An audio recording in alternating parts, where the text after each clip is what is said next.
बीडच्या वैद्यनाथ बँकेवर पंकजा मुंडेंचं वर्चस्व कायम असल्याचं पाहायला मिळतंय। शरद पवारांच्या राष्ट्रवादीचे उमेदवार राजाभाऊ फड यांचा दारुण पराभव झालाय। रमेश कराड यांचा 14,316 मतांनी विजय झाल्याचं पाहायला मिळतंय। वैद्यनाथ बँकेच्या निवडणुकीत पहिल्यांदाच मुंडे बहीण भाऊ एकत्र आल्याचंही पाहायला मिळत होतं आणि यामध्ये आता पंकजा मुंडेंचं वर्चस्व असल्याचं पाहायला मिळतंय। प्रतिनिधी उदय नागरगोजे आपल्या सोबत आहेत। तर वैद्यनाथ बँकेवरती पंकजा मुंडेंचं वर्चस्व कायम आहे, काय अधिकची अपडेट आहे उदय?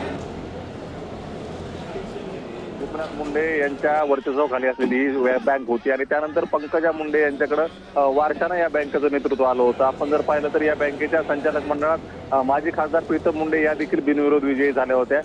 गतवेळी धनंजय मुंडे यांचा पॅनल विरोधात होता तरी देखील पंकजा मुंडे यांनी विजय मिळवला होता। यावेळी तर हे दोन्ही बहीण भाऊ एकत्र होते आणि एकत्रितरित्या पॅनल उभा केला होता, परंतु त्यांच्या विरोधात राष्ट्रवादी काँग्रेस शरद पवार गटाच्या राजाभाऊ फड यांच्यासह 3 उमेदवार उभे होते आणि त्यामुळे ही निवडणूक लागली होती। परंतु आता निवडणुकीचा निकाल आता अंतिम टप्प्यात आहे। या दरम्यानच राजाभाऊ फड यांचा दारुण पराभव झाल्याचं आपल्याला पाहायला मिळत आहे।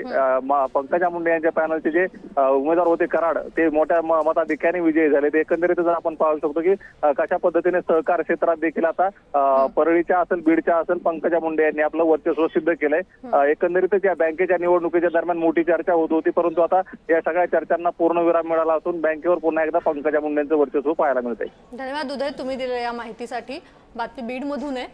वैद्यनाथ बँकेवरती पंकजा मुंडेंचं वर्चस्व कायम असल्याचं पाहायला मिळत आहे। तर बीड मधून ही महत्त्वाची राजकीय बातमी आहे। बीडच्या वैद्यनाथ बँकेवरती पंकजा मुंडेंचं वर्चस्व कायम आहे। शरद पवारांच्या राष्ट्रवादीचे उमेदवार राजाभाऊ फड यांचा दारुण पराभव यामध्ये झालेला आहे। रमेश कराड यांचा 14,316 मतांनी विजय झाल्याचं पाहायला मिळतंय। या बँकेच्या निवडणुकीत पहिल्यांदाच मुंडे बहीण भाऊ एकत्र आल्याचं पाहायला मिळालं होतं आणि यामध्ये आता पंकजा मुंडेंचं वर्चस्व कायम असल्याचं पाहायला मिळतंय। बातमी बीड मधून आहे। शरद पवारांच्या राष्ट्रवादीच्या उमेदवाराचा यामध्ये पराभव झालेला आहे। वैद्यनाथ बँकेच्या निवडणुकीत पहिल्यांदाच मुंडे बहीण भाऊ एकत्र आले होते आणि यामध्ये आता पंकजा मुंडेंचं वर्चस्व कायम असल्याचं पाहायला मिळतंय। शरद पवारांच्या राष्ट्रवादीचे उमेदवार राजाभाऊ फड यांचा यामध्ये दारुण पराभव झालेला आहे।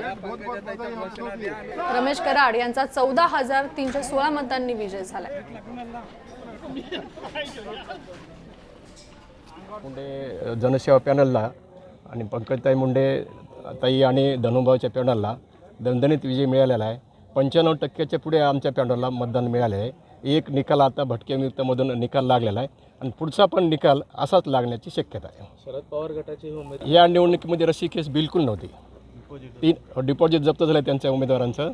3 उमेदवार त्यांनी फक्त त्यांना उमेदवारसुद्धा मिळाले नाहीत, फक्त 3 उमेदवार उभा केले आणि म्हणजे एकतर बँकेचा खर्च झाला आणि जनतेला त्रास झाला सगळ्यांना आणि त्यांनी निवडणूक लादली। त्यांनी खेळीमेळीचे वातावरण ते दोघं असल्यामुळे तर आणखी फरक पडला, सोपी निवडणूक झाली।